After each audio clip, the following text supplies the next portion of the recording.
Lance and I first got married in 1990, we thought we were invincible. We were young, we were having fun, it was great. It was a passionate life and very full. We didn't really get seriously thinking about money or insurance or anything until probably 1995. We considered that now we had this young family and a big responsibility that we really needed to take care of certain aspects of our lives. And so it was then we considered that we needed to have some sort of life insurance or trauma cover put in place so that if anything were to happen to Lance, we would be taken care of. Lance's speciality was obstetrics and gynaecology. He was absolutely passionate about what he did. Lance had a private practice and he employed 3 staff and myself as the practice manager. He saw probably 40 odd patients a day. He delivered in the vicinity of 500 babies a year. So he was very busy. He was considered to be one of the busiest and probably one of the nicest guys in the business. Lisa came home and said, look, I've met a really terrific gynaecologist, a very funny man, but someone who's very warm and also very caring. Lance was just extremely cheeky. He was full of character. He was very knowledgeable, very knowledgeable. He put people at ease, he put women at ease. We met a lovely lady called Lisa Bourke who came to Lance to have her first baby, and he came home very excited, said, I've got this beautiful new patient, beautiful girl. Her husband is in the insurance business and he's asked if, she's suggested that David contact us to touch base with regard to our insurance needs because we've never really addressed them properly, and thought it was a great idea. Well, Lisa was one that instigated just through one of her regular checkups. I think she just brought up what we did and just got chatting with what he had, and I think from memory he really wasn't sure, had very limited knowledge with exactly what he was covered for. And Lisa made suggestion that with our specialty we might be able to assist him and his family in exactly what we do. And I knew from the third meeting that they had only had like one life insurance policy, which paid out on death only and was owned by the National Australia Bank. So I knew that there was some real issues there with their cover, that they were in no way, shape or form covered correctly. Like at the time, they needed about $1.7 million of life cover, about $1 million of trauma. Lance had no income protection and he had no business expense insurance prior to me meeting with him. So if anything had happened to him where he did not die, he was unable to work as a specialist, the family had no income. Well, we didn't realise, and I suppose a lot of people don't realise, because we were very naive about such things, that NAB actually owned the insurance policy, that it didn't belong to us. So we were actually not going to get the money. National Bank were going to get the money if anything happened to Lance, and we couldn't pay our mortgage. So we actually didn't have any protection at all under that policy. It was really protecting the bank and not us. So David explained to us that we needed to get into a product that was going to provide us with coverage that was going to take care of the children and I if anything happened to Lance. The most important thing for Lance in his whole life was his family. His family was everything.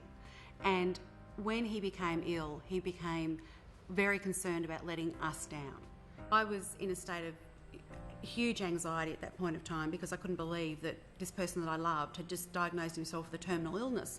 I'll never forget the day I found out about Lance becoming ill. I was not aware of him even becoming ill until I got a call from Anna telling me that Lance had been diagnosed with motor neurone disease. Physically, Lance was extremely athletic. He was extremely fit. He was very muscular. He walked 2 huge Labradors every day. Very dexterous hands because he was a gifted surgeon, and he was a regular surfer, regular parasailer, regular yachtsman. He just partook of everything that he could possibly take that life had to offer. So on the 1st of November 2004, Lance was finally definitively diagnosed by a neurologist, and she said, look guys, I'm so sorry, but I cannot tell you that Lance doesn't have motor neurone disease because I firmly believe that this is what he has. Lance, you were right. And at that point my whole world fell apart because she was meant to tell me that he didn't have it. And he did. And I was just completely shell-shocked. My whole life imploded and I was looking at this man that I loved and adored and thinking, how can you be dying? You can't be dying. The first thing I thought about when Anna told me about the disease was, oh my God, you know, I need to go to the office and I need to find out, is motor neurone covered under trauma? Basically, what's the definition wording? At any diagnosis, that's exactly where insurance comes into play, is what's the diagnosis? Is it going to meet the definition? How do we stand with regards to our insurance? Like, how do we stand with regards to money? Now, this is really scary because we were doing this massive renovation and it was just not embarking on adding on a room. It was huge. We had 3 motor cars, 3 children at private school, 4 children still to come through. And the girls that we employed, who we loved, who had worked for us for 15 years, were suddenly going to be on the street without a job. So it was really a great concern to us that we were able to have the confidence to pull it all together, if you like, knowing that we had the insurance that was going to say, guys, relax. If we hadn't been fortunate enough to secure ourselves financially with this insurance, I honestly think I'd have had a nervous breakdown because the emotional pressure would have just been too much to deal with. It would have been too hard. With 7 children that are all needy emotionally, 7 children that are going through a really tough time having lost their father, to have then had not only the emotional pressure but then the financial pressure, it would have been a nightmare. And I now am left to raise my family, and I'm only able to do that comfortably thanks to the advice that I got from David.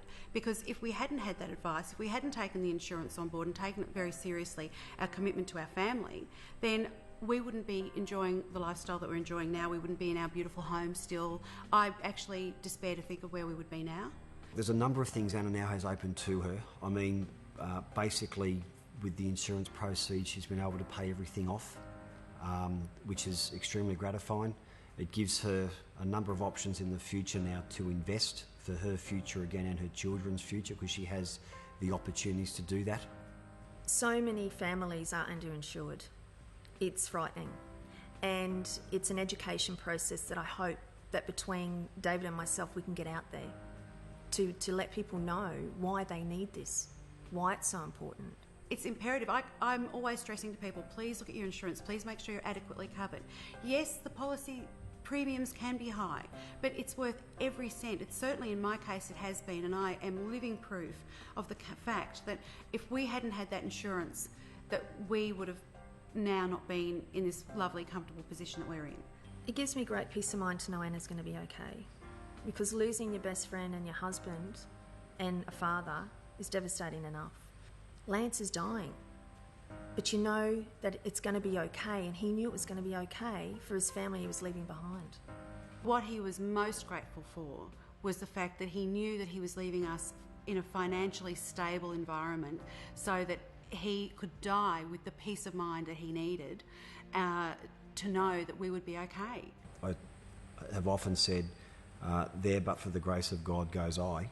And I just saw a friend, more than anything, who made a difference in my life because he brought my 3 children into the world, and nothing can take that away. It was just devastating. It really was. And